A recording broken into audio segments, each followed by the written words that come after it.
கமல்ஹாசன் கருத்து நாட்டில் பிரிவினையை ஏற்படுத்தி ஒற்றுமையை குலைத்துவிடக் கூடாது என்றும் புதிய கல்விக் கொள்கையில் தாய்மொழி கல்வியை கொண்டு வந்தது பாஜக என்றும் தமிழக பாஜக முன்னாள் தலைவர் தமிழிசை சவுந்தரராஜன் தெரிவித்துள்ளார்.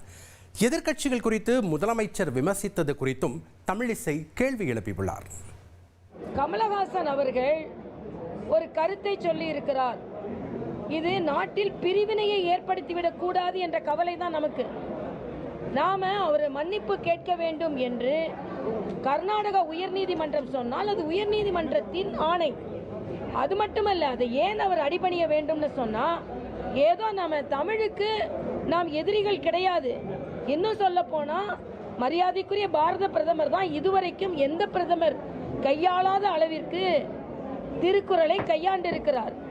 ஆனா நமது நோக்கம், நாம் மொழியை பற்றி பேசும் பொழுது அது இந்த நாட்டில் உள்ள ஒற்றுமையை சீர்குலைத்து விடக்கூடாது, சகோதரத்துவத்தை பாதிப்படைய செய்துவிடக்கூடாது. உங்கள் சுயநல அரசியல் சகோதரர்களிடம் பகை உணர்ச்சியை ஏற்படுத்திவிடக்கூடாது என்ற ஆதங்கத்தில் தான் நாம சொல்றோம்.